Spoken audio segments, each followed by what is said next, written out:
Oi, pessoal! Hoje a gente vai fundo numa expressão que todo mundo já ouviu, dar a outra face.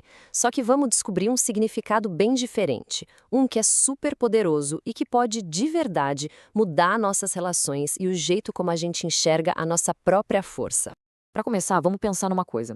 Quem é que nunca se sentiu preso numa relação, sabe? Repetindo sempre os mesmos padrões, aquelas mesmas brigas e sem a menor ideia de como sair daquilo. É uma sensação que cansa, né? Esgota, gente. Tá. Mas por que isso acontece? Para entender esses ciclos, a gente precisa olhar um pouco mais de perto para a raiz do problema. É exatamente isso que a gente vai fazer agora. Entender o que é que nos mantém girando nesse mesmo lugar. Geralmente, a gente fica preso por alguns motivos bem claros. Muitas vezes é por dependência, seja emocional ou até financeira. Ou então pelo medo, né? Medo de ficar só, medo de mudar tudo. E claro, tem aquela expectativa, aquela esperança de que a outra pessoa vai mudar. O problema é que no meio disso tudo, a gente acaba se perdendo, sem saber mais quem a gente é ou o que a gente quer de verdade. E aí, para tentar lidar com esses conflitos, muita gente se apega a um conselho super antigo que, na verdade, quase todo mundo entende errado. Chegou a hora de a gente quebrar esse mito. Pois é, quando se fala em dar a outra face, a primeira imagem que vem na cabeça é de passividade, né? De uma pessoa que simplesmente aceita o sofrimento, que não faz nada, que se conforma. Mas peraí, isso é força de verdade? E é aqui que tudo muda. A visão que a gente vai explorar hoje é completamente diferente. Aceitar as coisas de forma passiva não tem nada a ver com força. Na verdade, isso é submissão. E é essa submissão que enfraquece a gente e só faz o ciclo de sofrimento continuar. Então, se isso não é força, o que é? Bom, a primeira face da verdadeira força começa por dentro. Não é sobre o que a gente faz do lado de fora, mas sim sobre um estado de consciência. Vamos entender isso melhor. Olha que ideia poderosa. A paz de verdade não é uma coisa que alguém dá ou tira da gente. É uma escolha nossa.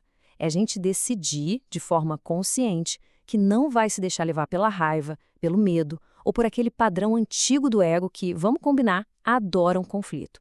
Fica bem clara a diferença, né? De um lado tem a reação automática, você alimenta a briga, entra na mesma dança de sempre, se arrasta por padrões que já conhece. Do outro lado, tem a escolha consciente. Você observa a situação sem se deixar engolir por ela, protegendo o seu centro, a sua paz.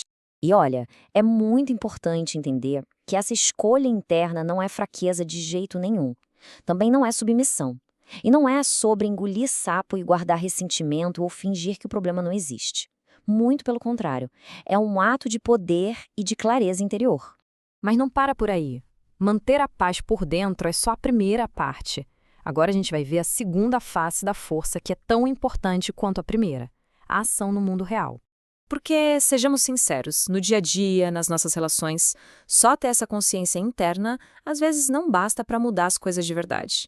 Tem horas que o respeito por nós mesmos exige uma atitude bem concreta. E que atitudes seriam essas? São ações que protegem a nossa integridade. Pode ser colocar limites bem claros sobre o que é aceitável e o que não é. Pode ser criar uma certa distância, física ou emocional. E sim, em alguns casos, pode ser a decisão difícil, mas necessária, de terminar aquela conexão de vez. E o ponto-chave aqui é o seguinte: essas ações não vêm da raiva, da vontade de punir o outro. Elas vêm de um lugar de integridade. É um ato de cuidado e, mais do que tudo, de um profundo respeito por si e pelo próprio bem-estar. Ok, agora vamos juntar tudo.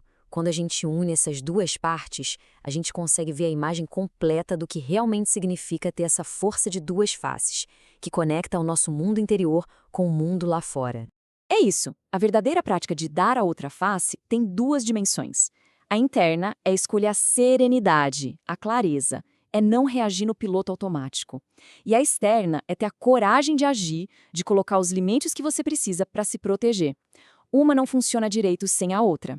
No fim das contas, o que a gente aprende com tudo isso é uma virada de chave. A força de verdade não é depender que o outro mude ou nos aprove. A força está na nossa liberdade de escolher como vamos nos sentir por dentro e como vamos agir por fora. E para a gente terminar, fica essa pergunta no ar. O que mudaria na vida, nas relações, no trabalho, se todo mundo começasse a praticar essa força completa que une a paz de dentro com a ação íntegra do lado de fora? Fica aí pra gente pensar.